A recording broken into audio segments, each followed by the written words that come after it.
Hello and welcome. This is Ms. Tabassum. Today I am here to discuss the modals and its types and usages along with example sentences. So let's get started. Here it goes, modals. Let's see what are modal or modal auxiliaries. Modal auxiliaries or modals are auxiliary verbs that give additional information about the function of the main verbs that follow them. They indicate likelihood, ability, capability, willingness, possibility, permission, and obligation. So, we can say that modals basically talks about the mood of the sentence. That is, they refer to the attitude and behavior of the speaker or the subject in the sentences. Modals do not change form according to the number or person of the subject or the tense of the main verb. It means that the modal does not change according to the number or person of the subject. Modals are always followed by the main verb. Modals are always used with the principal verb. They can never be used alone. Here we have a chart with the modals, what it indicates along with the examples. The very first one is can, which expresses ability, possibility, suggestion or permission. I can paint scenery well. It shows the ability of the speaker or the subject. The river can overflow its bank any day. This sentence suggests possibility. You can try on the blue pair of jeans if you like it, expresses suggestion. Yes, you can use my phone, expresses permission. Could. Could is an auxiliary verb and is the past form of can and is used to express ability, possibility, suggestions and permission. I could jog for an hour when I was young. So this shows the ability of the speaker in the past. It means what the speaker was able to do in the past. Could I get knee pain if I did this exercise shows possibility. You could fix an appointment with the doctor for next Monday shows suggestion. Could I come and meet you tomorrow in your office? This shows permission, seeking for permission. We often use could in a question to ask somebody or someone to do something. The use of could is fairly polite and formal. So whenever you are requesting very politely, use could. Will is used to indicate future action, general truth, or to resolve any fact or thing. Example, I will visit them next month. This shows future action. This bottle will hold up to 1 liter of water, expresses a general truth or a fact. I will never speak to her again. This is a resolution. Would is the past form of will and is used to express future action, future possibility, past habit, preference, or to express a wish. Sunny said that he would meet me next week. Here, the subject Sunny is actually talking about a future action that is about meeting me next week. If it rains, you would need an umbrella. So, there is a possibility that there may be a need for an umbrella if it rains. When I was little, I would sing to myself. Talks about past habit. I would rather go to the library today. So, it talks about preference. I would like to have some more rice please. This sentence expresses a wish or a desire. Shall is used to express future action or to resolve anything or for suggestion. Example sentences: we shall meet again next month expresses future action. I shall finish my assignment before I go to bed. This is a resolution. Shall we get him a gift before he leaves? So this is a suggestion in question. Should is the past form of shall.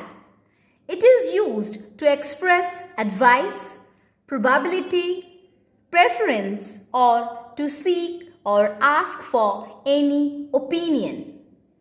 You should practice hard in order to excel in tennis. This is an advice. Are you ready? The taxi should be here in a minute. So there is a chance or a probability that the taxi will be here within a minute. I should like to take a break talks about the preference of the subject. What should I do about this project? This sentence seeks opinion. May expresses possibility or permission. It may rain any time today. This sentence shows the chance or possibility of raining today any time. May is also used for seeking permission and is considered the most polite and formally correct way to do so, as in the example, may I leave now. Might is used to show possibility, suggestion, or as conditional sentences.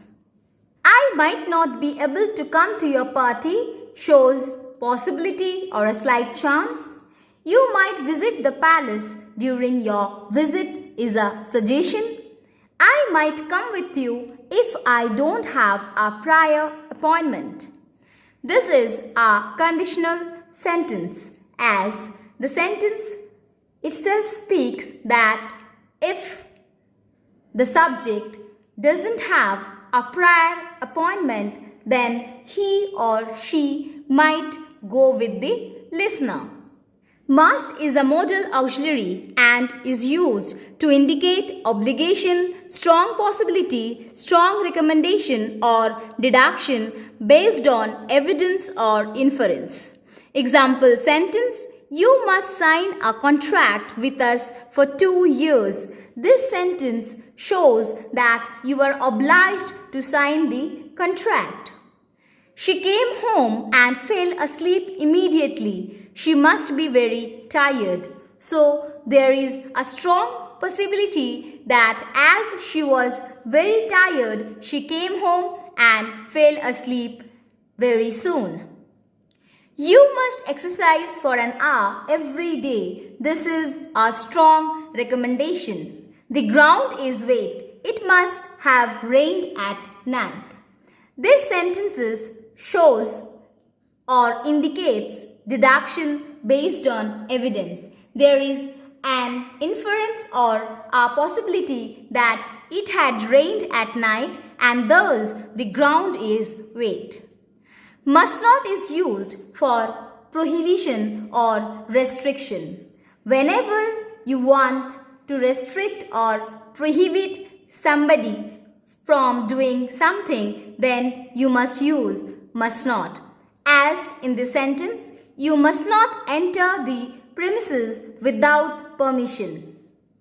Ought, need and dare are known as semi or quasi-modal auxiliaries. Ought and need are always followed by to. Ought to indicates duty or correctness, typically when criticizing someone's action. It is known as semi-modal or quasi-modal because it is in some ways like a modal verb and in some ways like a main verb. Let's see some examples. You ought to pay more attention to your health. We ought to spend less time watching television. We use ought to when talking about things which are desired or ideal. With need to example sentence, you need to spend more time on this chapter. They need not go to school tomorrow. This is a negative sentence using need. With dare, example sentence, he dares not wake up the ogre. How dare he disobey the king? The modals can, will, shall, may in direct speech become could, would, should, might in indirect speech. Example sentences. Number 1. He said, you can use the upper floor. In indirect speech, it would be, he told her that she could use the upper floor. Second sentence, Raina said, I may join another summer camp. In indirect speech, Raina said that she might join another summer camp. Here, can is changed to could and may is changed to might. Let's do an exercise so that the revision will become more effective. So here it goes. Fill in the blanks using the given modals. As you can see, the modals in the box are need to, dare, should have, ought to, can, could, would, might, must not, may and must. Let's see sentence number 1. You should consult a doctor because of your viral fever. Second, you need to answer any two of the following question. Third, if you wish to be a concert pianist, you ought to work hard. Fourth, you must not be nervous on stage during your performance. Fifth, how dare you speak to your seniors so rudely? Sixth, we may try this new restaurant in town. Seventh, you must pay attention to your pronunciation to be able to speak English accurately. 8th, Rima might get tickets for the show if she books in advance. 9th, Rita can paint landscapes very well. 10th, would you like some cherries in your ice cream? This is a suggestion. 11th, how could she not attend such an important class? 12th, we should have applied for the contest before the last date. That's all for the day. Thank you. Have a great day ahead.